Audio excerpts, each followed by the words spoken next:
Okay, welcome back. And we now have our final talk for today. And it's my great pleasure to introduce to you Luis Garcia. He is currently a Marie Curie postdoctoral fellow at this institute, and I can say that it's a great pleasure to have you here and to work with you. Luis' work is focused on approaches to nature in classical German philosophy, and has published a variety of texts, including a book on figures in post-Kantian philosophy, including Fichte, Schelling, and Plotner. I mentioned only two of his recent articles, so I'm not mentioning his PhD thesis on Fichte because I don't remember the exact title. But in any case, so he has two articles that I'd like to mention.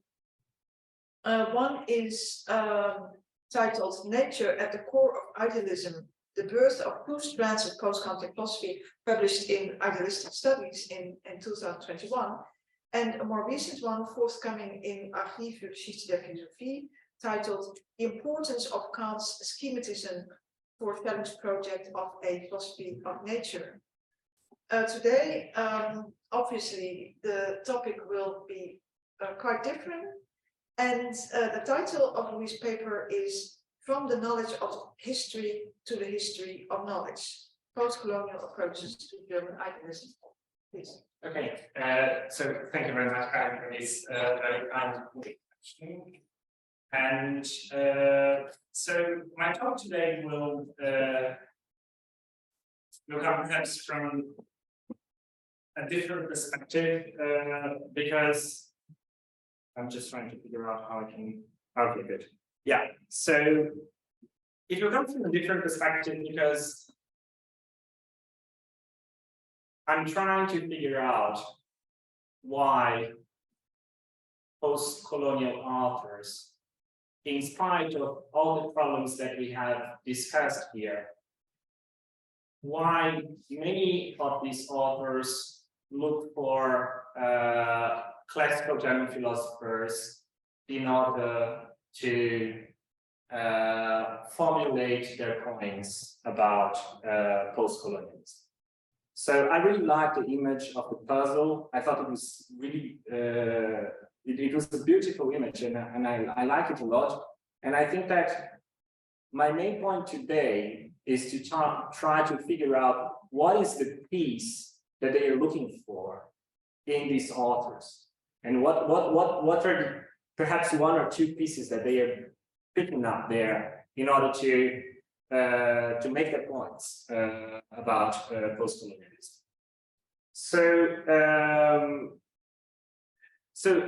German idealism and post-colonialism is a very odd pair, one could say, because there are some general differences. If you analyze what German idealists are doing, I'm using this term in a very general sense, but we have in several of these authors an all-embracing narrative, an attempt to bring differences to a certain unity, and to create a narrative of totality, of totalization, and so on.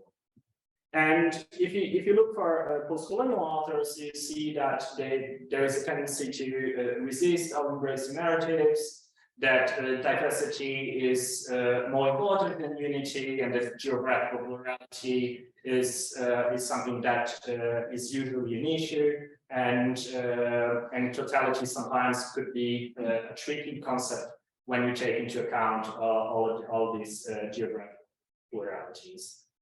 So there is, as we all know, several criticisms of narratives focused in Europe, and Hegel is often a target from several of these authors. So it seemed very strange, right, to bring these two together. They're important general differences.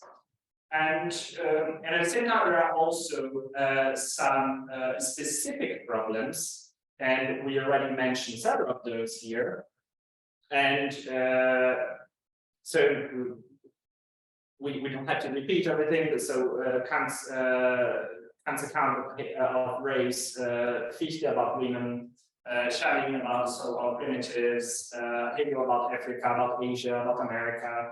So the problems are many. We know about this. We know that we have to somehow come to grips with this and understand. And I really like the fact that we're trying to do this, and we're really bringing the issue up and try to make sense of it. And I feel like it is philosophy in the making, right? Because we don't know what to do with this, and sometimes when you don't know what to do, it's when philosophy comes. So it's nice. But I want to come today from a different perspective, as I mentioned that post-colonial authors often engage with German idealists, and very often with Hegel, very often with Hegel. So Franz Fanon, as you know, engages with the master slave dialectic, and Leopold Garcia and Dussel and several others engage with the structure of Hegel's dialectic, and especially with the notion of Aufheben. And Raoul Fornet-Betancourt engages with the notion of the philosophical history of philosophy that he finds especially in Kant and Hegel. And Achille Mbembe has his critique of black reason, which engages a lot with Kant's critique of pure reason, and tries to make this sort of genealogy of the category of blackness. So they are all kind of engaging with this, and I want to figure out why. So this is the point.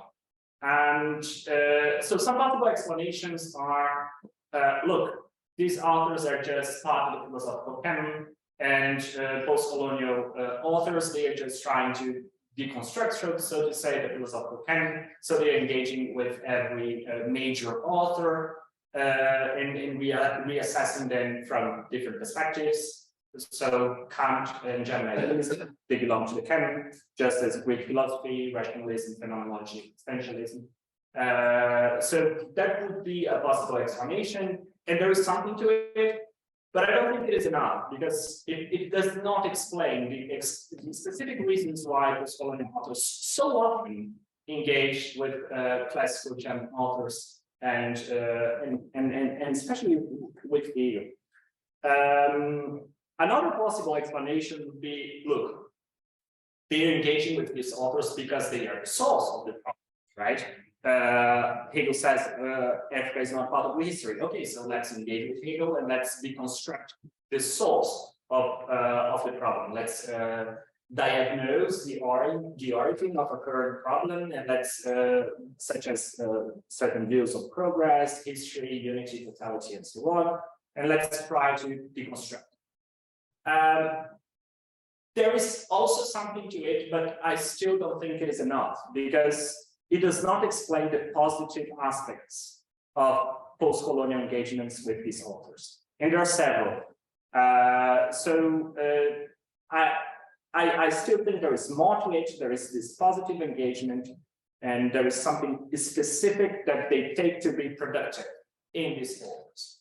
And what is this? And that's my main point. And I will just say what my hypothesis is and try to explain what I mean by that throughout my talk. So my hypothesis is that there is a certain perceptual account of consciousness that they find, and that this is what is important for them. But I'll try to explain what I mean by that.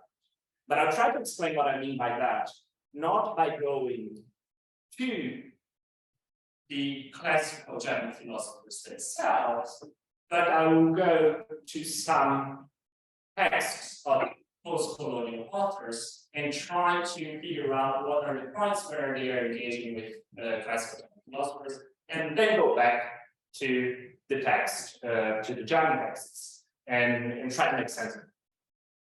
So I'll try to do the other way around. So starting with the post-colonial and then go back to the German authors to try to understand.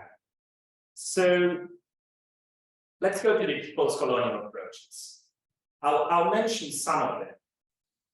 So Fanon it's probably the most known, as you all know, it's one of the sources of what one could call today postcolonial thought, postcolonial studies.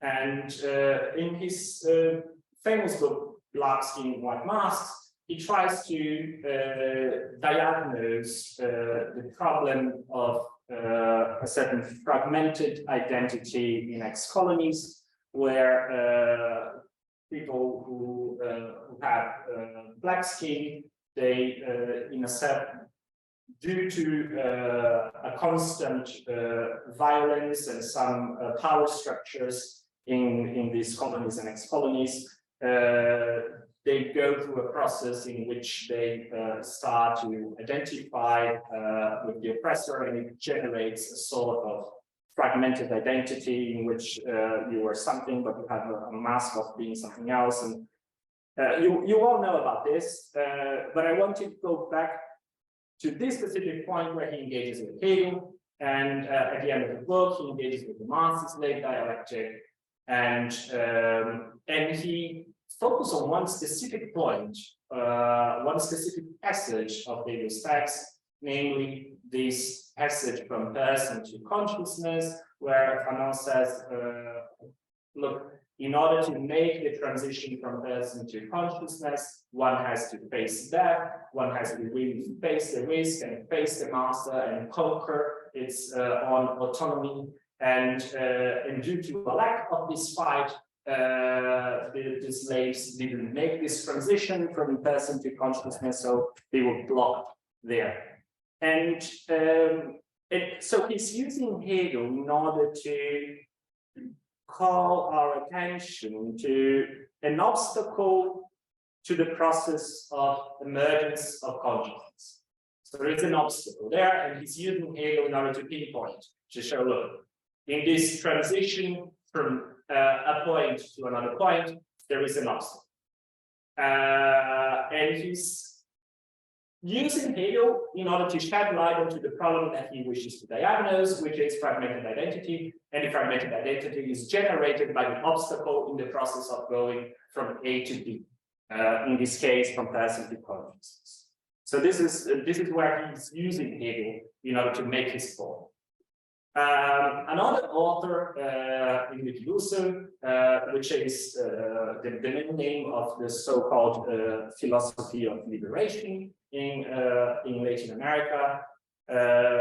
In his main idea of the philosophy of liberation is that philosophical problems should be reformulated from a different perspective, and he draws heavily on the distinction between center and periphery, and he thinks that when philosophical problems are reformulated from the perspective of the periphery, we can understand these problems in a different sense, and you can deal with them in a different way.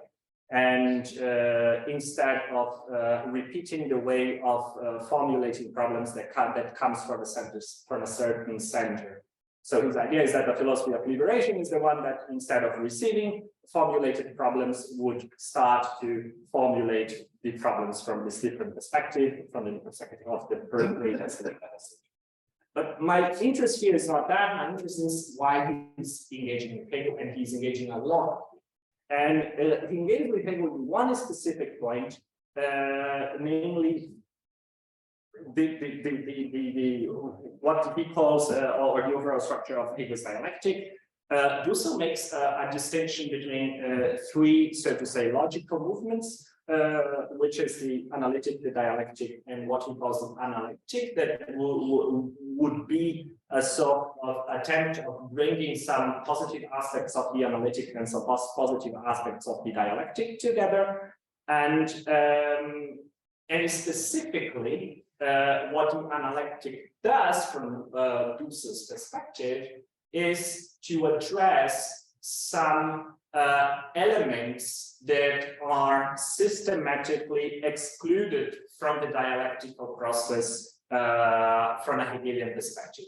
So if you take the example of Africa, so you have a certain dialectical process that systematically excludes some peoples, in this case, Africans from history, and the analytic movement would be the one that tries now to assume the perspective of these excluded elements and to re-signify the whole process from the perspective of those who were left in the margin from the process. So he's using Hegel in order to show the shortcomings in the execution of Hegel's project in a certain sense, because he's saying, look, if Hegel is trying to take into account totality, there are some elements that are being excluded from totality, and now I will look for these elements and I'll try to re-signify the whole process in order to make it more comprehensive. So it's a sort of attempt to take into account those elements that are outside of the movement. But again, I don't want to judge here what he's doing, whether it is correct or incorrect. What I want to understand is what is the point where he's bringing Hegel up, and this is just what interests me here. It doesn't matter if you agree or disagree, and it is really just try to understand why is Hegel being used here and why at this point. And again, so the third one, Raoul Forné de Betancourt. So he's one of the founders of a movement that is called intercultural philosophy. He's a Cuban author who lives in Germany. I think he's Professor in Aachen, and it is a sort of meta-philosophical movement that tries to reformulate philosophical problems from the perspective of intercultural dialogues.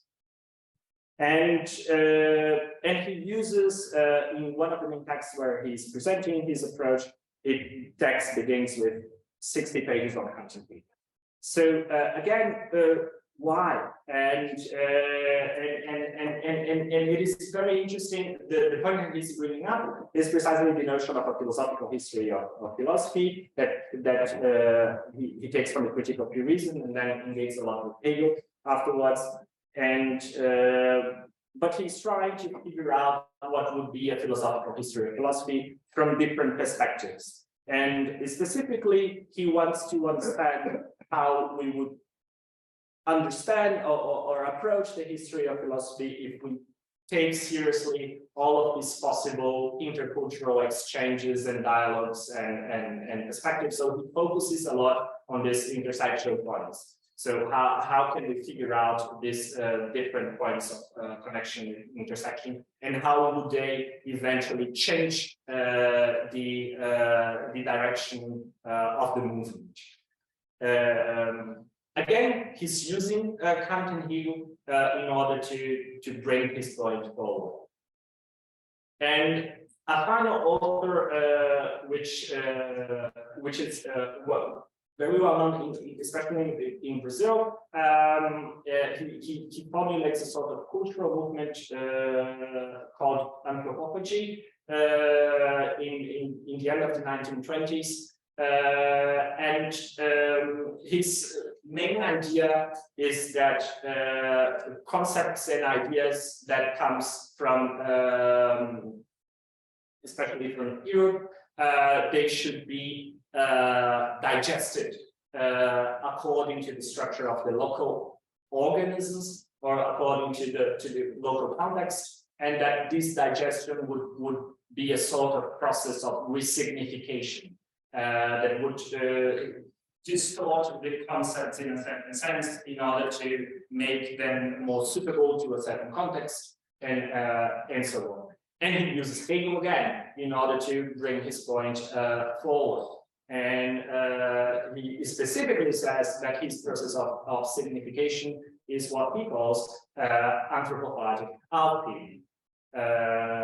So the anthropophagic Aufheben would be there is a certain historical process that arrives at a certain point, at a certain place that is not entirely included in this process, and this point would then resignify or would give a different direction to the movement, and by giving a different direction to the movement, the entire movement would be resignified, and then you can read the whole thing from a different perspective again. So again, I'm not really trying to judge them whether it is correct or incorrect or it's fair or unfair. I'm just trying to understand why they are bringing behavior here up. And so I just want to mention some general traits. So one of the points where the mention to classical German authors is important is in order to address these obstructions to a certain process, right? You have slavery, fragmented identity, exclusion. So they're trying to address obstructions to a process. A second point is they are also using these authors, or at least they're transforming these authors or using them in order to clear these obstructions, right? Be it through a different sort of logic or through this sort of digestion, or in Fanon's case, through the fact, right? And at the same time, they are trying to elaborate new approaches to the concept of philosophy, be it liberation, multicultural, or whatever. So I just want to keep this in mind: obstructions, clearing obstructions, and new concept of philosophy. And they are using these authors in this context. And why? So again, my question is, why do these authors engage with classical philosophy, and especially with Hegel, in order to address these issues? And now I want to go back to German idealists, so to say, to use this very umbrella concept. So Schlegel, in Friedrich Schlegel, in his lectures on transcendental philosophy, held in Cologne in 1804, he identifies in the Critique of Pure Reason two strengths that make the Critique of Pure Reason at the same time very rich and sometimes challenging to a reader. Mainly, the first strength is the fact that Kant is carrying out a sort of critique of the human faculty of knowledge there. He's trying to address these conditions of the consciousness of experience. So what are the operations of the human mind that allow for the acquisition of cognition? But at the same time, he's carrying out a critique of philosophy. So it is a critique of the human faculty of cognition, but it's also a critique of philosophy. So it's meta-philosophy, but it's also the problem of the consciousness of experience at the same time. And this makes Kant very rich, according to Schlegel, but also very challenging, because sometimes we don't really know which strand it is in what point of the art. And this, so this section is kind of productive and difficult. And now I want to use this. I want to use Schlegel as a sort of a map to try to figure out how we can make sense of what I mentioned before. I take German ideas in relation to these strands, and particularly in Hegel, to try to generate a specific articulation of these theories. And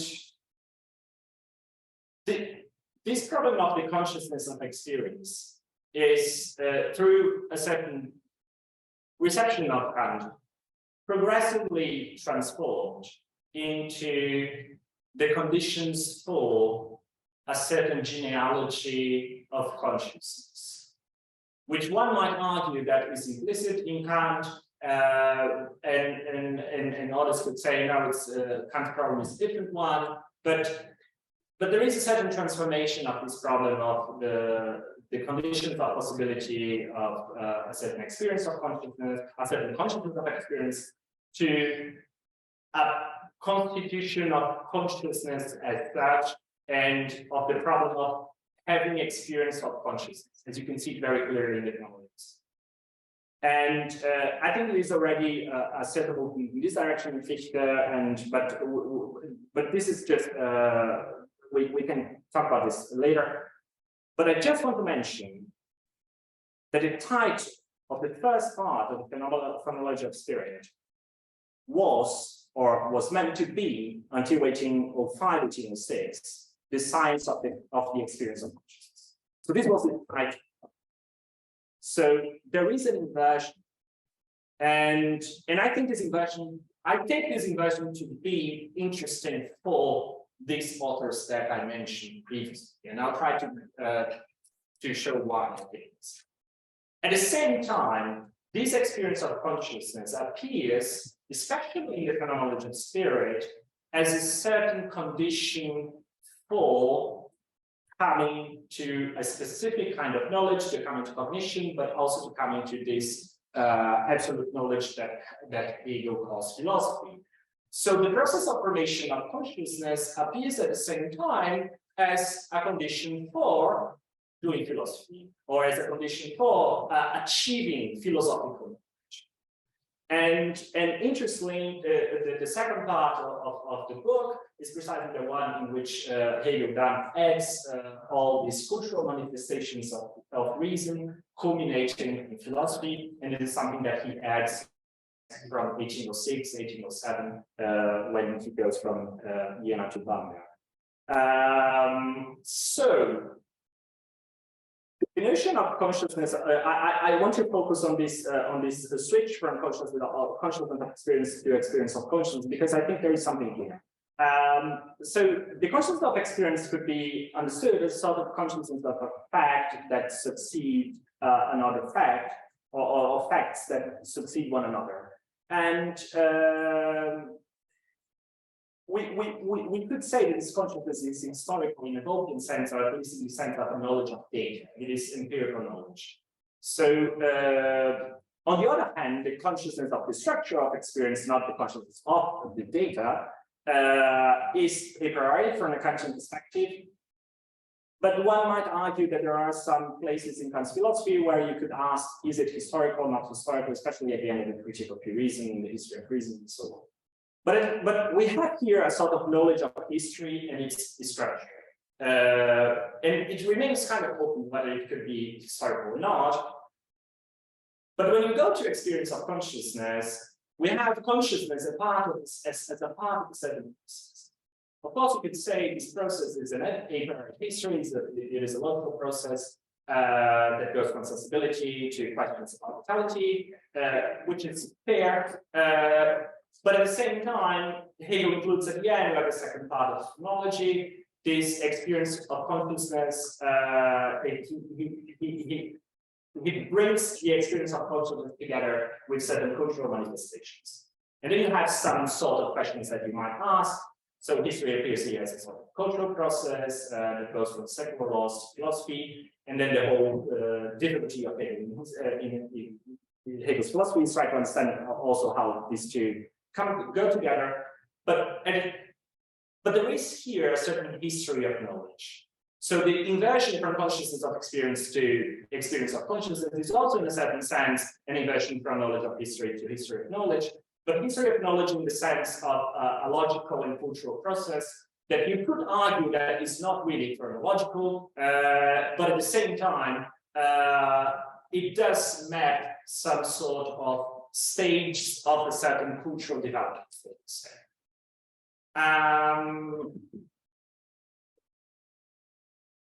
Let's keep this in mind and go back to the text, to the postcolonial authors. So if you go back to Fanon and to the idea, look, there is an obstruction in the transition from A to B, and we are trying to diagnose here a malfunction in the process of this formation of consciousness. You could say that, look, if a consciousness remains blocked at a certain stage of the process, it cannot achieve a healthy relationship to itself. So it generates psychological problems such as fragmented identity and so on.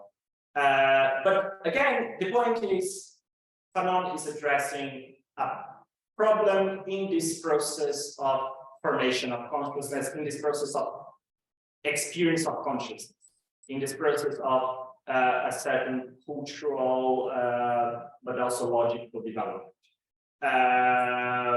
Logical, of course, here in a very specific sense, but at least something that you cannot go from one stage to the other, and it is blocked, and consciousness cannot really be formed entirely as it should. The same goes for Andrade.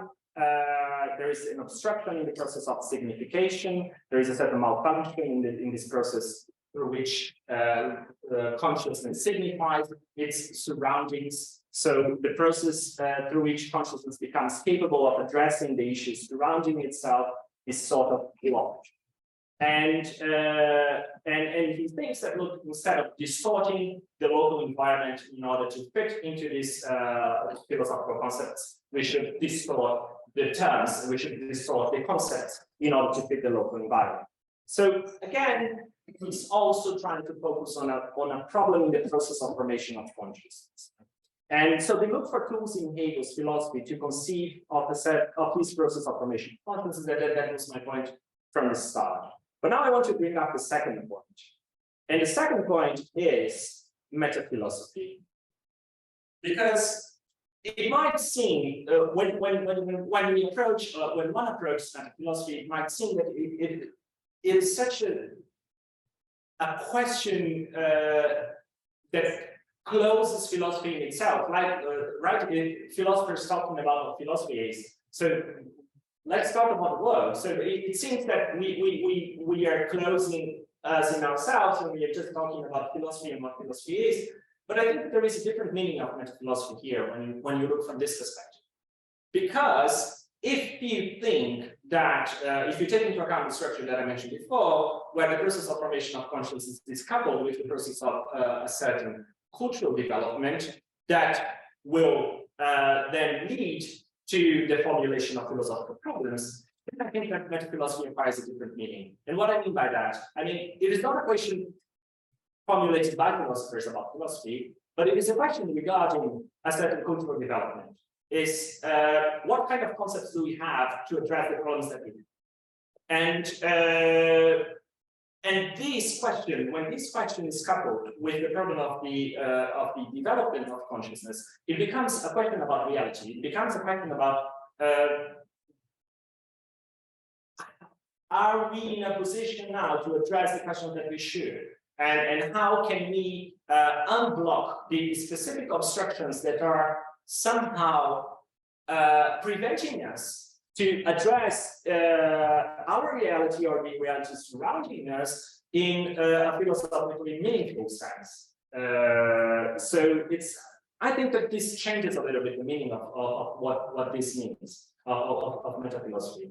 And at the same time, if you take into account this notion that at least philosophy in this figure of the phenomenological spirit is this absolute knowledge that is articulating so many different figures and of rationality, so many different manifestations of rationality.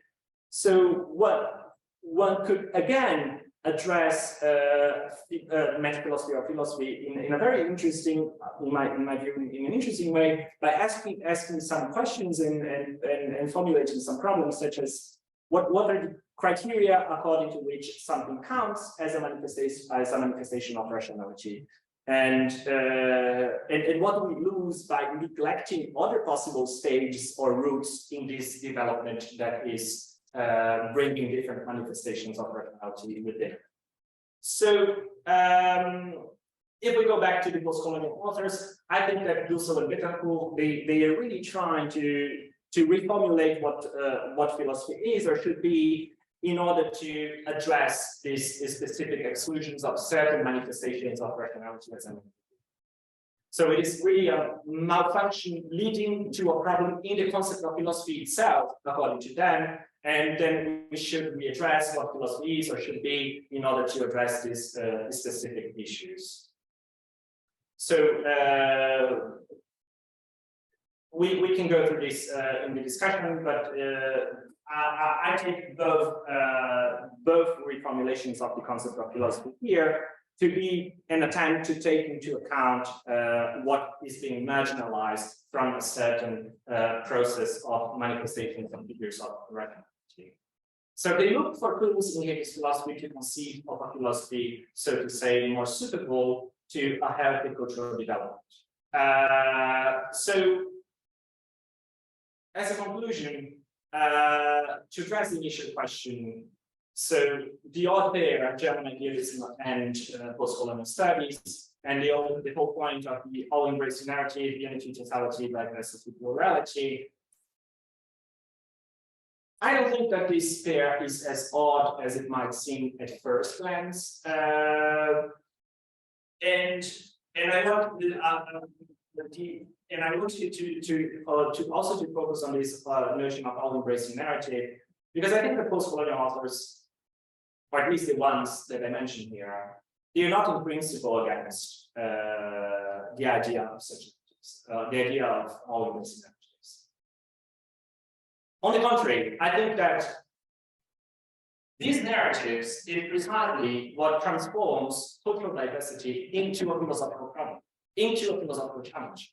Because if you want to elaborate an all-embracing narrative, then now, when you look for something different, you have to explain it.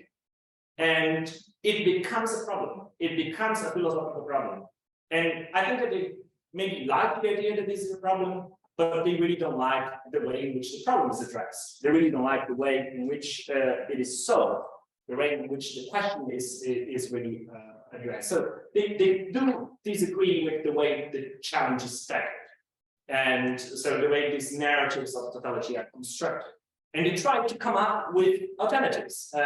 You might like it, you might dislike it, but I think that the fact that they are trying to come up with alternatives shows that they like the challenge, even though they disagree with some of the answers. And I think that, yeah. So the point of connection, in my view, between these two, so to say, big umbrella movements, is that this peculiar intersection between the account of information of consciousness and the account of a certain cultural process through which philosophy emerges. And I think that bringing together these two movements, I think it could be productive. And I take this dialogue that at first glance is an odd one to be potentially fruitful for both sides. And so, yeah, thank you so much.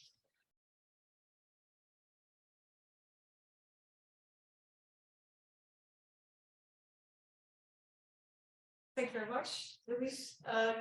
So can you please stop the sharing? Yeah. So we have some time for questions. Yes, Frank, please. Yeah, thanks, Luis, for the talk. I have a question about the role that process or narrative plays in this discussion. Because those terms could develop those in quite different directions. But coming from Hegel, if one thinks of this as something like a necessary process, dialectical process, then if I talk about something like a process, for example, that is required for proper full-blown consciousness to emerge. Also, the state of oppression. So you have the moment of liberation, so the growth, but you also have a moment of oppression there, injustice, perhaps, whatever. And that then also. So if I really look for a comprehensive narrative as a dialectician, I will have to say, yeah, that's also necessary, and it looks bad, but it's also good in some way. And if you adopt that kind of logic, I think you're very soon you get very soon a position like Hegel's, who then also develops an apology for slavery and justification, because there has to be also this one negativity, otherwise you won't get full-blown process, and consciousness cannot really emerge. So I was wondering how you think that the authors that you discuss, if you connect them to Hegel in that way, or if you understand their connection to Hegel in that way, isn't there something like a structural problem here regarding the status of oppression or injustice? How can they escape Hegel's attempt at providing a huge theodizing for everything? And would there be an alternative? Your question, and so. Yeah, perhaps I can just mention an alternative. First would be to say, to understand them in a way. The person is simply there, it's given what they are interested in here is mainly how to get out of the state of the then you're going to competence. Yeah, yeah. Thank you for your question. And it is a challenging one. And as I mentioned before, I think that what I really tried to do here was to understand what is the point, what is the piece that they are bringing into their picture.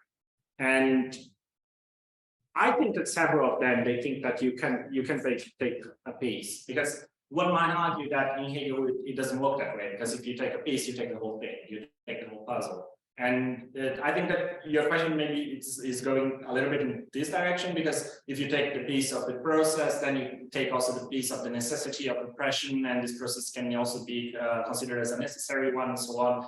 And I think that what they're doing is, at least in my interpretation, is look, address this in terms of a process of formation of consciousness, and relate this to the process of formation of a certain philosophical consciousness is very attractive. And I don't need to read this in these terms of oppression or necessity and so on. You could say, look, okay, this is not Hegelian, and then they would say, so, okay, so be it. But at the same time, my point was, why do they look for Hegel or for these authors in order to bring their points up? And I think that it is this connection. I think this connection between formation of consciousness and formation of philosophical consciousness is sort of a step-by-step thing. Yeah. Okay, but we can discuss this. And so I'd like to go to our next speaker, and I'd like to ask everyone to keep their questions and answers short. Quinta, please.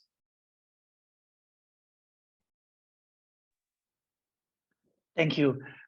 My question is about the term meta-philosophy that you're using here. Given the stress on dialogue, interaction between postcolonials and German idealists, why would you choose a term that has connotations of foundationalism, of methodological trumping, and all kinds of other things? Why not take a more cooperative and communicative terminology for this enterprise? But it may be just a terminological issue. Thank you. Yeah. I think that I'm using the term meta-philosophy here in a very general sense. In the sense, what I mean is what at least what I think they mean is, what is philosophy? So what is this that we do? So I'm not really connecting this term to some specific methodological decisions or approaches, or to one specific tradition. It's just really the question: what do we do? What is it that we do?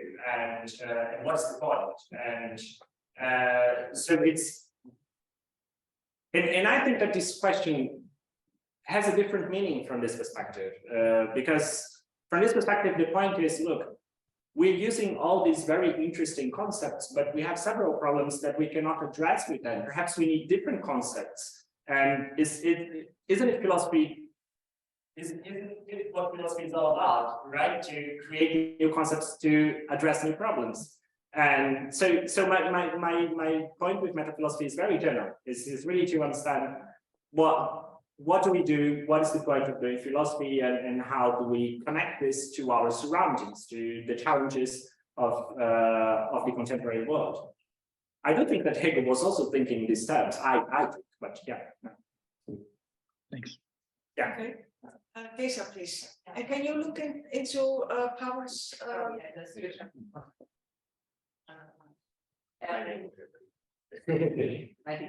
So thanks very much for this Maybe speak really interesting talk. I have a short question. Done your last claim that it is this all-embracing narrative that makes it in a way a philosophical challenge, or that it somehow gains its metaphysical depth. And I wonder what you would make then with postcolonial thinkers who refer to more postmodern approaches, Yeah, like yeah. Foucault. Yeah. So especially regarding consciousness. Yeah. So would that be just another strand of postcolonial theory, or how would you what would you make of this regarding the claim that it's this all-embracing narrative that we need? Yeah. This is a great question. I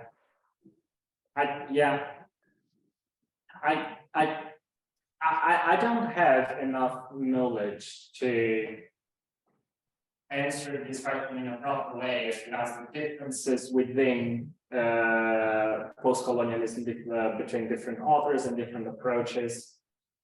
But my point was not that in postcolonialism as such you need, embrace narratives, but that the attempt at developing an all-embracing narrative made cultural diversity a philosophical challenge for these authors. And I think that the fact that it made cultural diversity a philosophical challenge is appealing for postcolonial authors, because they try to understand, look, they saw something, that there was something here that they had to account for in philosophical terms. They didn't do it always in the best possible way, but at least they brought the problem up. And maybe authors that came before, they were not even considering this a philosophical question at all. And so the fact that this becomes a philosophical question is already very interesting. So that was kind of my point. But yeah. I hope to be able to respond to the first half of the question one day, but now, yeah. Okay, the final question is from Christopher. Thank you. Thanks, Luis Fellipe. That was very interesting. I just meant to ask whether you thought that, or in what way do you think that the account that you're presenting might relate to a broader account regarding modernity, right? So European modernity goes planetary to the, and someone like Robert Pippin might say, to the extent that German idealism is a sort of condensation of the issues of modernity itself, that sort of goes planetary, right? And hence it becomes unavoidable in any discussion of modernity to just have to latch on to the issues of autonomy, self-determination, and so on. Sure. Yeah. No. Yeah. You're right about this. That they are somehow responding to social, political, economical developments, and trying to address it in a philosophical way. But what I find fascinating is that they bring it within philosophy. So it's not like now I have a theoretical philosophy and then I have these all other texts on different issues. It's philosophy becomes a little bit larger, and everything is brought within. And then you have now several challenges, several philosophical challenges. You might say, look, this is maybe a bad thing. A philosophy more reduced would be better. But at the same time, I think for the first time, some peoples and manifestations of rationality, they were accounted for as something that we have to philosophically make sense of. And I think this is very interesting. And just making a connection with the previous talk, I think that there is a certain moment in which the concept of the world becomes a philosophical concept in a different sense than it was before, because the concept of the world becomes this sort of cultural totality and economical and political totality. That is the concept that we have today, and not just this cosmological thing that is unnecessarily filled in with all this cultural and natural and political and economical content. So I think that the world as such becomes a challenge. The world in this new sense, in the sense that we have today, and I think that this is interesting from the perspective of these authors, because this is something that they can relate to, right? They say, look, we're also part of the world. We're also a philosophical problem, so let's deal with this. So, yeah. Okay, so the truly final question is from Timea. Thank you very much. I'll make it quick. I really loved your talk, Luis. Not only because it sends a very strong message about how Latin American philosophy can profit from a tradition that seems completely at odds with Latin American philosophy's aims, but also because you approach the subject in a really interesting way, trying to think why these authors are turning to Hegel or Kant or German idealism in general to feed from it. And how can one feed from such a different and strange tradition in order to fulfill one's own desires and one's own agenda? So my question would be about your own methodology in approaching this kind of research, because I think that one stumbles into a lot of problems with these categories, and I am kind of in the same path, and I am having a lot of trouble taking out something clear about what does influence mean, what does source mean, what does appropriation, oh sorry, what does appropriation mean, and how can what are the documents that we need to study in order to find that moment when one author picks up something and transforms it and brings something new. Okay. So I have the suspicion that this has to do with creation and with the creation of something new. But well, in seeing or in trying to reconstruct a history of philosophy in new terms and not with the old terms of influence, source, and that are not leading to anything positive, I think. And I think that's what you are trying to do. But we are often alone or not having the tools to do it. So yeah. This is a great question. Thank you. It was difficult to prepare the talk because you don't know how to do it, right? They're two different traditions, and I didn't know how to put it together. I thought I'll start with German idealism, and then I go to postcolonialism.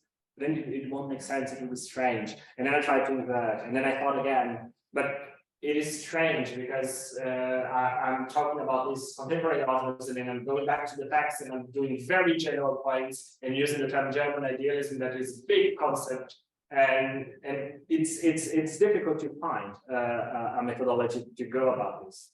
And at least the solution that I found for now, for today, but it's probably not a good one. But it was just that I'll go to the texts, I'll see what is the passage where they are engaging with these authors, and then try to figure out and try to understand. But of course, it was very speculative. So everything that I did afterwards was very speculative. So I cannot justify my methodological reasons for starting with Schlegel's lectures on transcendental philosophy. But at the same time, I thought it could help. It was sort of speculation in order to make sense of something that is challenging. But I think we can do this sometimes, right? You have a challenge and you try to make sense of it, and you come up with answers. But I don't have a good answer for your question. But yeah, let's try to figure it out and try to do it. Yeah. And I think that we can also find inspiration from the dialogue that will take place now.